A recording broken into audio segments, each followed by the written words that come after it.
In this video, we talk routers. But what's the big deal? What makes routers so important? Well, routers are central to your home network. They're what all of your wireless devices connect to, as well as the bridge between your home network and the internet. Generally speaking, there are two types of routers in homes these days. Routers provided by your internet service provider. They come with whatever internet package you order, or a router you purchase and set up yourself.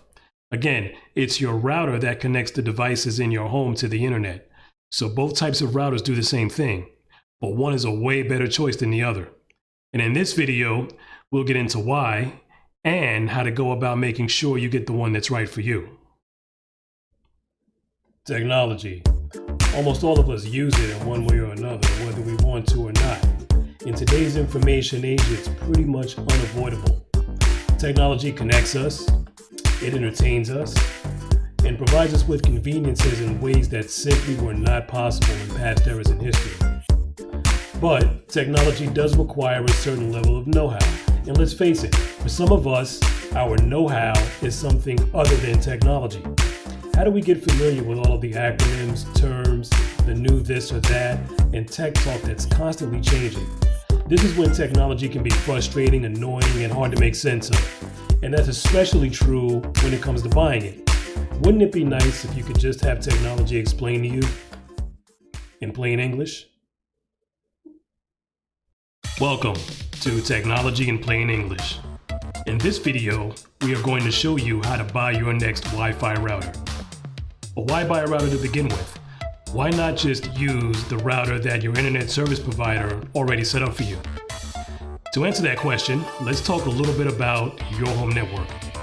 A network is two or more devices connected together that can talk to each other.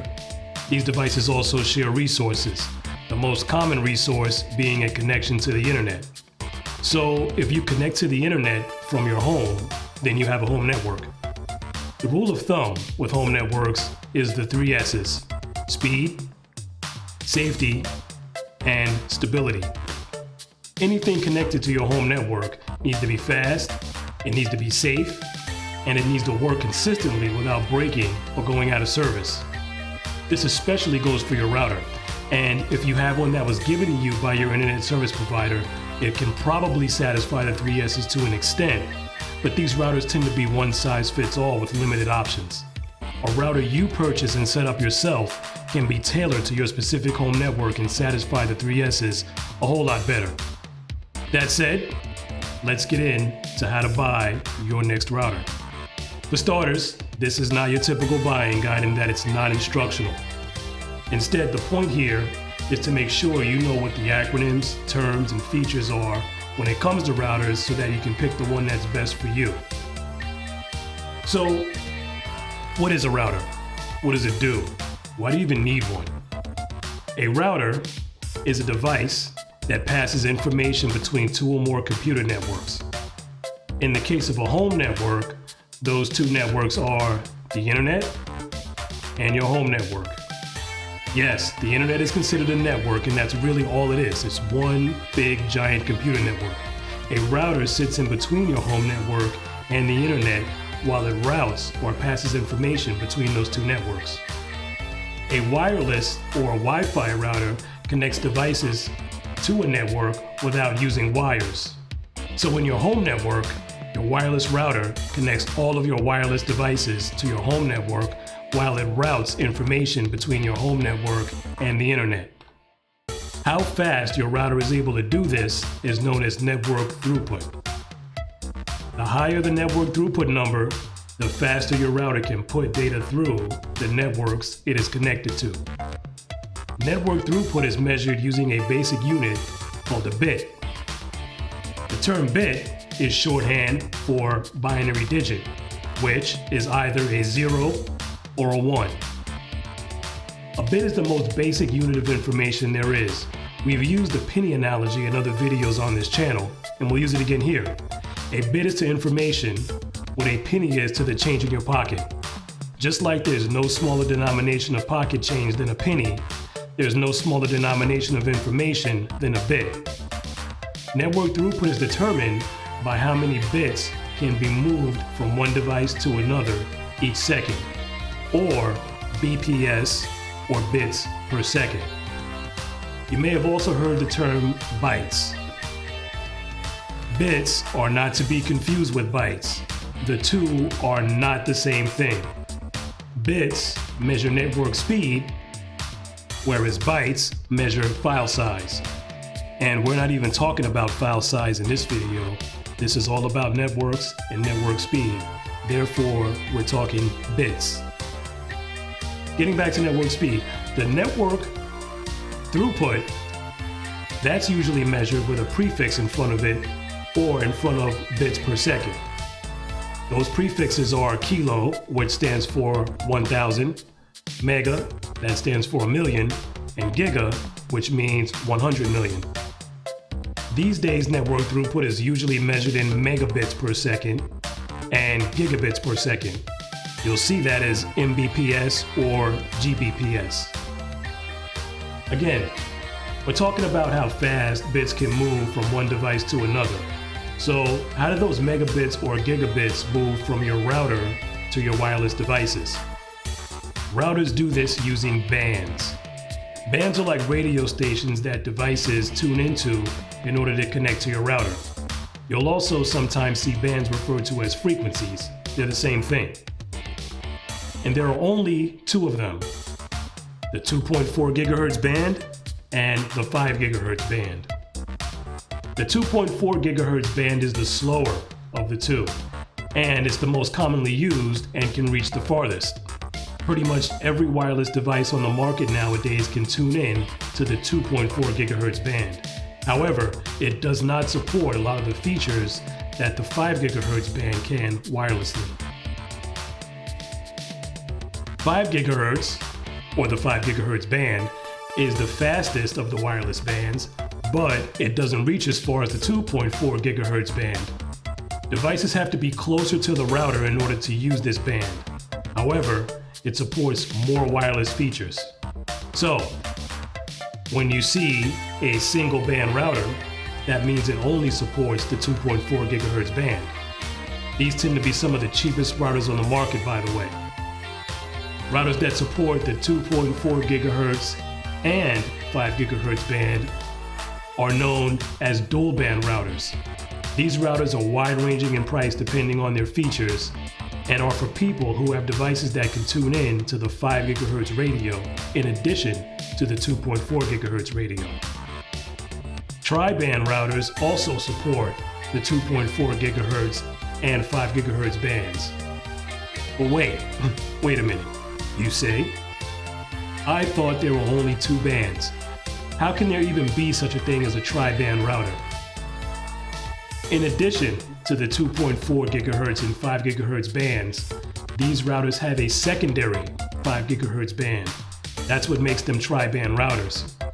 That secondary 5 gigahertz band is there to offset the additional network traffic that a large number of devices can generate, which can help to avoid dips in your home network performance. Remember, we talked about the 5 gigahertz band being able to support more features, and this is one of them. Being able to split your devices between two bands that use the same frequency to avoid performance hits is something that only the 5 gigahertz band can offer. Tri-band routers tend to be on the more expensive side and are for people with a lot of devices that can all tune in to the 5 gigahertz radio. We've talked about bands, now let's talk about speed. What does Wi-Fi stand for? Some say it means wireless fidelity, but it doesn't. It's a representation of wireless standards developed by the IEEE, or IEEE as it's typically called.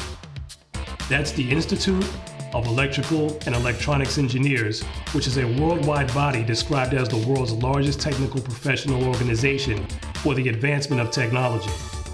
The IEEE develops all of the wireless speed standards which determine how fast wireless devices can talk to each other.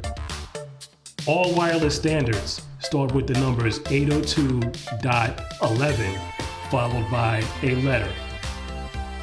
These two speed standards, or the two speed standards that we'll focus on, are the ones that are used the most these days. 802.11n or Wi-Fi 4 and 802.11ac or Wi-Fi 5. These standards are more popularly known as wireless N or wireless AC. Wireless N is what the 2.4 GHz band uses, whereas wireless AC, the fastest of the two, is what the 5 GHz band uses. Any device that can connect wirelessly will have either both of these standards included in their specifications. For example, devices that can connect to both the 2.4 GHz and 5 GHz frequencies will include something like 802.11n/AC in their specifications. Let's see some examples of what specifications look like when you're shopping for your next router. This particular router has both the 2.4 and 5 GHz bands, as you can see here. That means it can communicate with wireless devices that are capable of tuning into both the 2.4 and 5 GHz bands. You can also see the 802.11 wireless standards we talked about. Notice that it has both N and AC, which is synonymous with 2.4 GHz and 5 GHz. If you're wondering what the other letters are, they represent slower wireless communication speeds that are still supported but not used too often nowadays. And if you're wondering why the letters are not in alphabetical order, that's the order each 802.11 wireless standard was released in. Yes, sometimes technology can be as irrational as the people who create it. You'll also notice the words Gigabit Ethernet on that same line right before 802.11. Remember, this is a prefix that gets put in front of the term bit that describes how many bits can travel from one device to another each second. But do not mistake this for the router's wireless speed. In this router's description, it says Gigabit Ethernet. Ethernet is the opposite of Wi-Fi. Ethernet is a way of transmitting data between two devices over a wire as opposed to over the air. So, Gigabit Ethernet is the speed data will move between the router and any device plugged into it. To see how fast data will move over the air between the router and any Wi-Fi device connected to it, we look here in the router's description.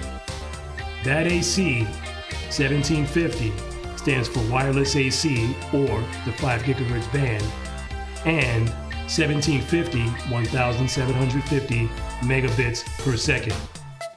You need to be mindful here too. When looking at wireless speed specifications, these numbers can also be misleading. What that AC 1750 really represents is the wireless speeds of each band added together. It is an aggregate number.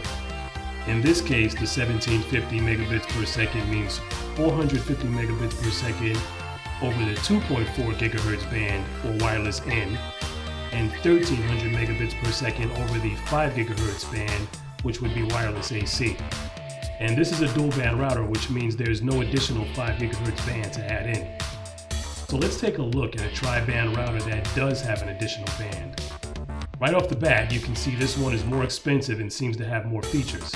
But will it necessarily be a better fit for your home network? We can see that it's a tri-band router, so we know there is an additional 5 gigahertz band that this router has. In the router's description, it says AC 5400.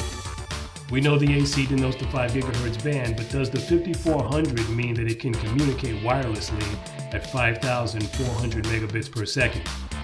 Not necessarily. Remember, you need to pay attention to this number because it can be misleading. With this router in particular, AC 5400 might lead you to think this might be the router's aggregate speed, but it's not. Really, the 5400 and AC 5400 is more marketing than anything, because this router is rated at up to 5,334 megabits per second. We can also see that this router has dual 5 gigahertz frequencies and a single 2.4 gigahertz frequency, making it a tri-band router. Getting back to what that 5334 megabits per second means. That's 1000 megabits per second over the 2.4 gigahertz band, 2167 megabits per second over the 5 gigahertz band, and 2167 over the second 5 gigahertz band. Once again, this is how manufacturers like to advertise the speed of their routers. It's an aggregate of all the router's frequencies or bands. And these speeds are all theoretical. When routers are tested in the lab, they're tested in the best conditions possible, meaning there's no furniture, there are no walls, or outside interference to either block the wireless signal or slow it down.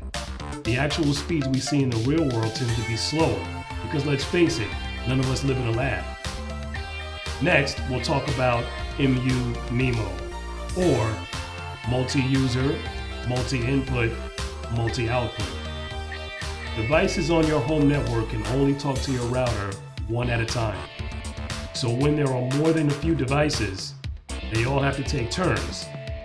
This can slow down your home network performance because the device you're using may be waiting its turn.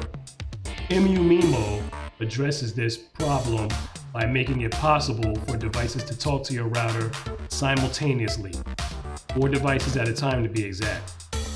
Once again, it's the 5 gigahertz band that supports more features, and multi-user, multi-input, multi-output is another example of that. You need to have devices that can tune in to the 5 gigahertz frequency because that's the only band where MU-MIMO is available.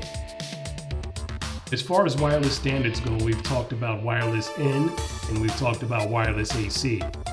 But there's also wireless AX or Wi-Fi 6. Wireless AX has been around for a little while now, and it's just starting to make a splash in the market at the time this video is being published.